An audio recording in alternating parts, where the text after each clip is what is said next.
Greetings,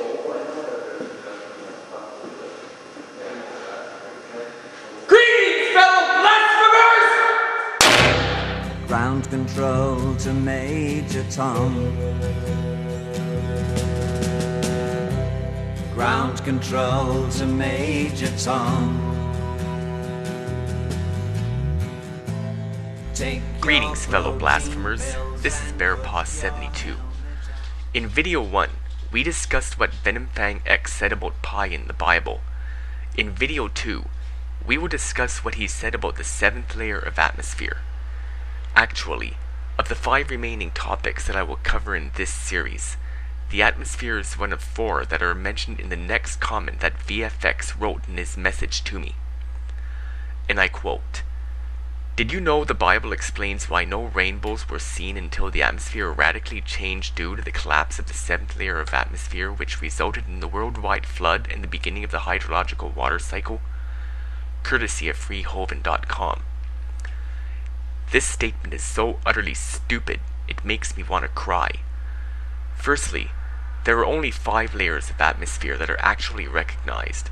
The troposphere, where pretty much all of the weather conditions take place, the stratosphere, the mesosphere, the thermosphere, and the exosphere.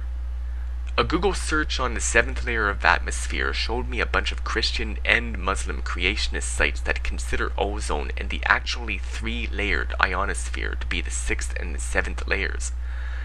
This is not so, because both are mere components that exist in more than one, or even all, recognized layers of atmosphere, and their size and position in the atmosphere fluctuate much more easily. The 7th layer of atmosphere that VFX refers to was actually a solid dome known as a firmament, and it was part of the idea that the Earth is flat. It is described in bits and pieces throughout the Bible, but mainly in Genesis. This dome supposedly held however much water was needed to submerge even Mount Everest, and it had windows to seep in rain. Clearly, anyone who literally believes that the Great Flood even happened must also believe that the Earth is a flat circular plane with a dome, just like the Bible says, as basically the windows of the firmament had to be open in order for the rainfall to occur. Other creationists claim that the magnetosphere, which has something to do with the Earth's magnetic field, was the 7th layer. Since I don't know near as much about the functioning of the universe as someone like Thunderfoot does, I can't speculate exactly what would happen if the magnetosphere collapsed, or even if it could at all. However, I would imagine that much worse things than a worldwide flood would occur, for damn sure.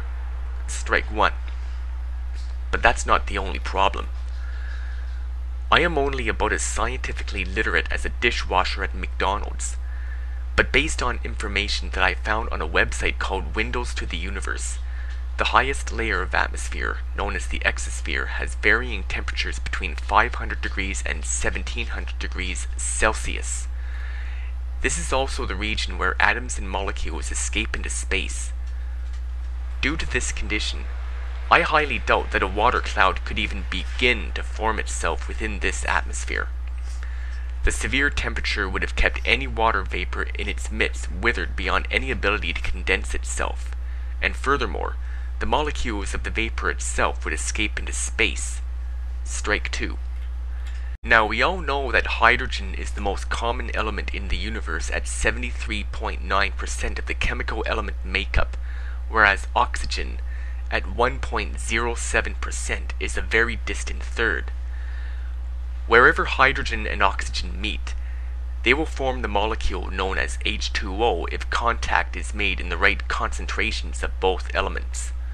But something tells me that one thing is needed to form masses of water or ice: a fair abundance of oxygen and a high enough gravitational well. The Earth has both, which is why the Earth does, and any other planet in the universe, like it probably would, sustain life the way we commonly perceive it.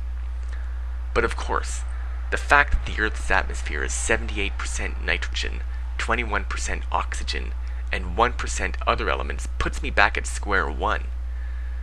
The hydrogen needed to mix with the oxygen to form water is rare on this planet, as abundant as it is elsewhere.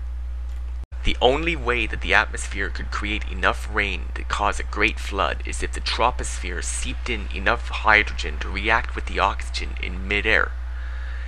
This would not be easy since hydrogen will burn at concentrations of 4% or more H2 in the air.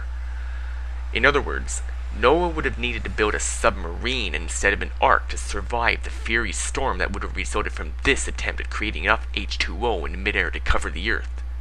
Strike 3. This segment of BearPaw72 on YouTube was brought to you by an Earth that is older than 6,000 years old. Come and join it today. Stay tuned for video 3, where we continue our discussion of the conditions needed to actually cause a great flood outside of the proposed idea of the 7th layer of atmosphere. This has been BearPaw72 on YouTube. Thanks for watching. Bye now. This is ground control to Major Tom. You've really made the grade, and the papers want to know whose shirt you wear. Now it's time to leave the capsule if you dare. This is Major Tom to ground control.